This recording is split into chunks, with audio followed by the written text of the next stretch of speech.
ERi-TV news broadcast crew and I, Delayed Sahaya, are now ready for your daily news briefing at 10:30 local time. But first, let us catch up with the major headlines. Meetings on the usage of social service institutions. Contribution of social service provision institutions in Maret.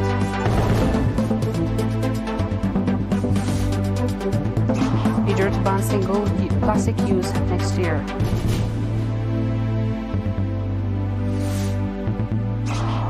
More than 500 dies in 6 days as swelters in Pakistan.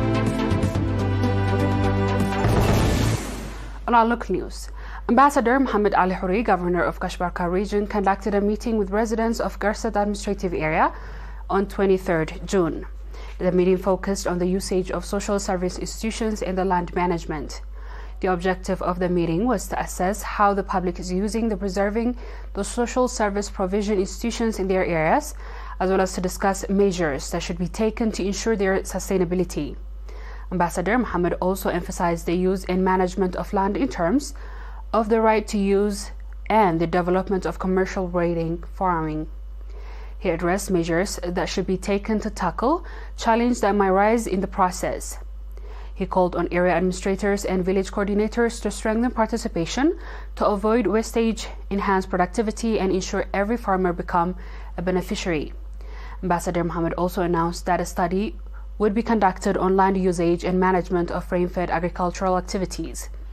The aim is to ensure the equitable distribution of agricultural lands and enable farmers without land ownership to receive land comparable to their potential and capacity. He called on integrated efforts from area administrators and village coordinators to fully comprehend the meeting's objective and encourage the public to properly use social service provision institutions, playing their part in ensuring their sustainability. The participants conducted extensive discussion on the issues raised during the meeting and adopted various recommendations.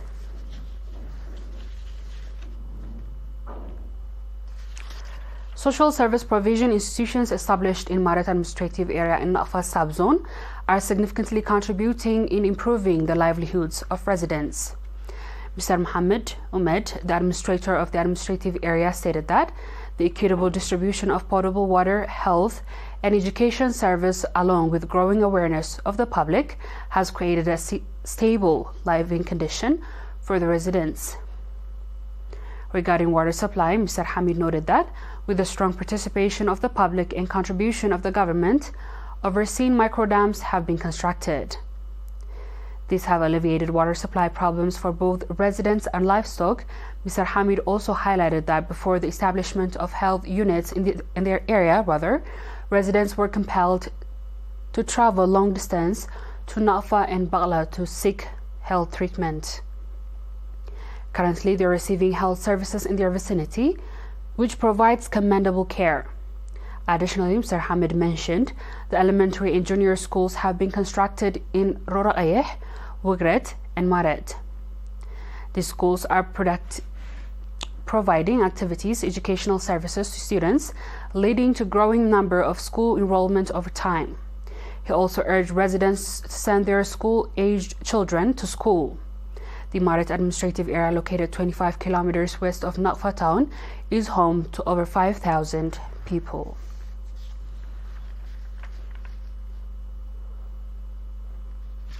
The National Union of Eritrean Youth and Students branch in Dwarwa subzone provided 3 months vocational training to 370 youth in the subzone.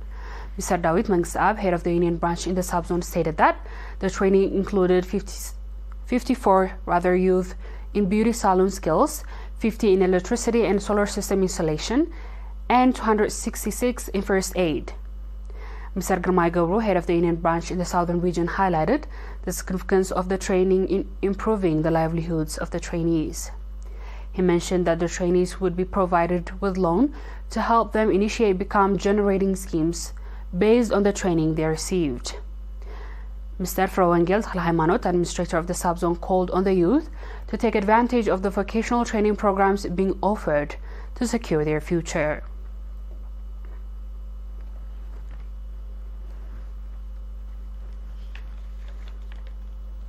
Dear viewers, we'll be back with the international news shortly. Please stay tuned.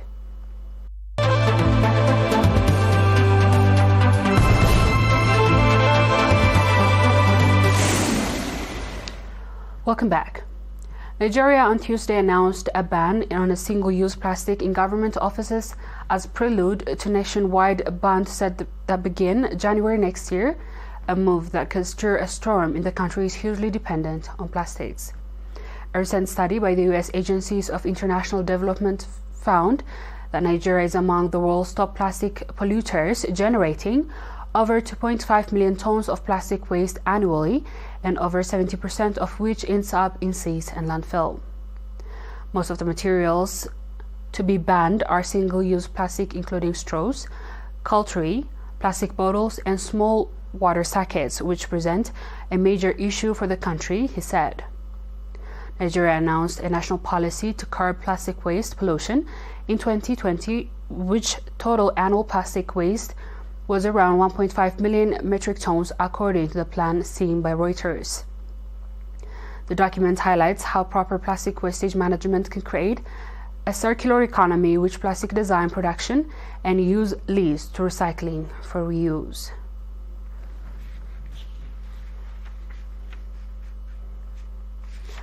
On our last news, as the temperature rose in the southern Pakistan, so did the body count.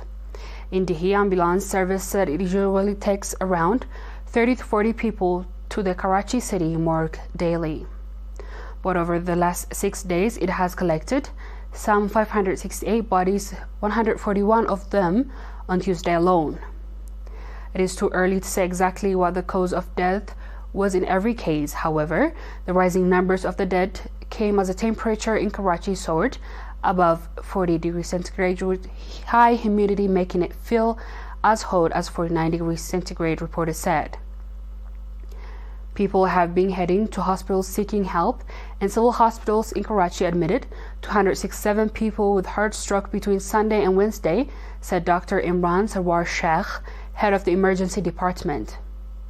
12 of them died, and symptoms including vomiting, diarrhea, and high fever.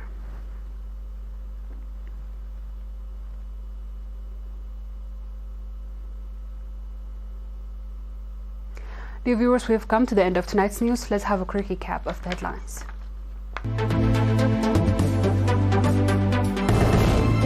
Meeting on the usage of social service institutions. Contribution of social service provision institutions in Malet.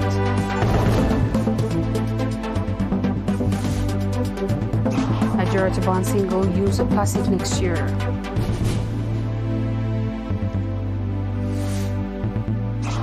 And more than 500 died in 6-day as swelters in Pakistan. That wraps up our stories for tonight. Thanks for watching and have a good one.